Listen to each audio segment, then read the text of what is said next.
السلام علیکم دوستو، تو کیسے ہیں آپ لوگ؟ دوستو، انسان کا اس دنیا میں آنا بالکل ایک مسافر کی طرح ہے۔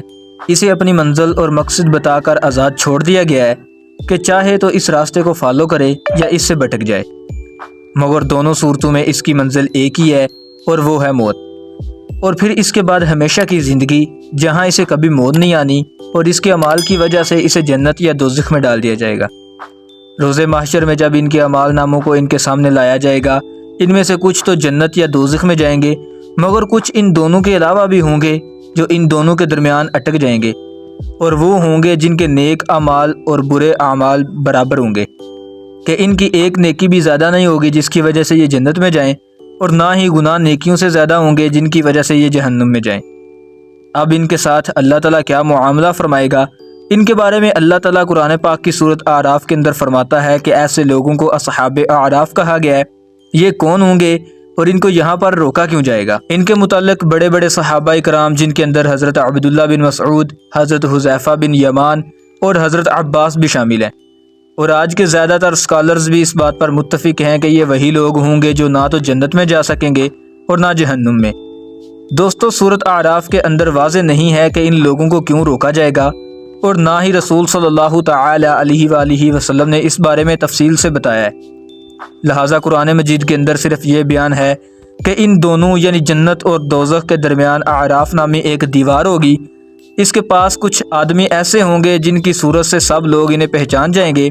یہ لوگ جنت میں داخل تو نہیں ہوں گے، لیکن امید رکھتے ہوں گے کہ انہیں بھی داخل کیا جائے گا۔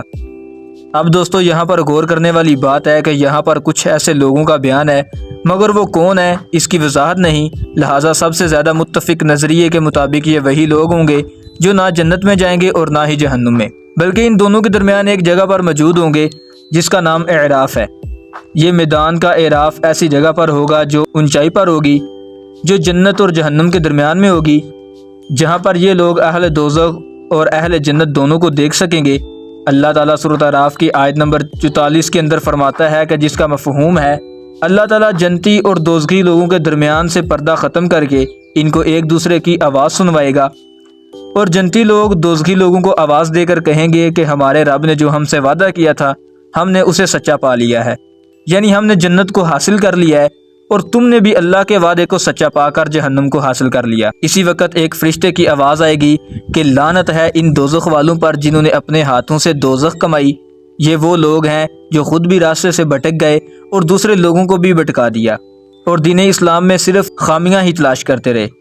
مقام اعراف پر ایسے لوگ ہوں گے جو ان لوگوں کو پہچانتے ہوں گے، کیونکہ یہ لوگ گناہ بھی کرتے تھے اور نیکیاں بھی، اور جنتی لوگوں کے چہرے محشر سے ہی سفید اور نورانی ہوں گے اور دوزخیوں کے کالے سیاہ۔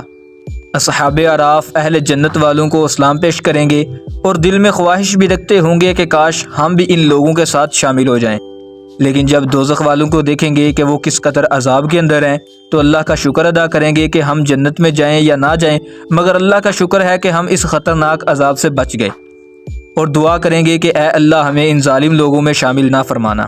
اور پھر دوزخیوں کو تانا دیں گے کہ دیکھ لو تمہارا دنیا کا مال، عیش و عشرت تمہارے بالکل بھی کام نہیں آئے، اور جن لوگوں پر تم نے ان کی غربت پر ہنستے تھے کہ ان لوگوں کا نہ تو دنیا کے اندر کوئی مقام ہے اور نہ ہی آخرت کے اندر، دیکھ لو آج وہی لوگ جنت میں عیش کر رہے ہیں۔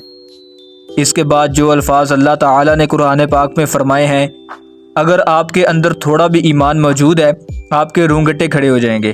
اللہ اکبر۔ دوستو، غور سے سنو، اللہ پاک فرماتا ہے کہ آج کے دن ہم جہنمیوں کو ایسے بلا دیں گے جیسے ان لوگوں نے مجھے دنیا کے اندر بلا دیا تھا۔ دوستو، ذرا تصور کریں کہ اللہ پاک کتنا صبر کرنے والا ہے۔ اگر وہ چاہے تو کسی بھی بد اعمال اور مشرک قوم کو اسی وقت تباہ و برباد کر دے، ان کی شکلیں بگاڑ دے یا ان پر کسی بھی قدرتی آفت کو بھیج دے جیسے پہلے کی قوموں پر عذاب آئے، لیکن اللہ پاک بہت ہی صبر والا ہے، کیونکہ وہ اس وقت تک انسان کے واپس پلٹنے کا انتظار کرتا ہے جب تک وہ مرتا نہیں۔ دوستو، میں آپ کو تھوڑا اور اچھے طریقے سے سمجھانے کی کوشش کرتا ہوں ایک مثال سے۔ آپ ذرا تصور کریں کہ آپ کا ملازم یا ورکر آپ کی بار بار ہدایت کرنے کے باوجود کہ تم نے یہ کام نہیں کرنا، لیکن پھر بھی وہ بار بار ضد کے اندر آ کر وہی کام کرے جس سے آپ نے اسے منع کیا ہے، تو آپ کتنے دن صبر کریں گے؟ اب اندازہ لگائیں کہ اللہ کتنے صبر والا ہے۔ اللہ پاک ہمیں نیک بنائے۔ آمین۔ تو دوستو مجھے امید ہے کہ آپ کو یہ ویڈیو ضرور پسند آئی ہوگی، اور اگر آپ اسی طرح کی ویڈیو دیکھنا اور سننا پسند کرتے ہیں تو چینل کو سبسکرائب کریں۔ Thanks for watching this video. اب ہم ملتے ہیں اسی طرح کی نیو انٹرسٹنگ ویڈیو میں، تب تک کے لیے اپنا بہت سا خیال رکھیے گا۔ اللہ حافظ۔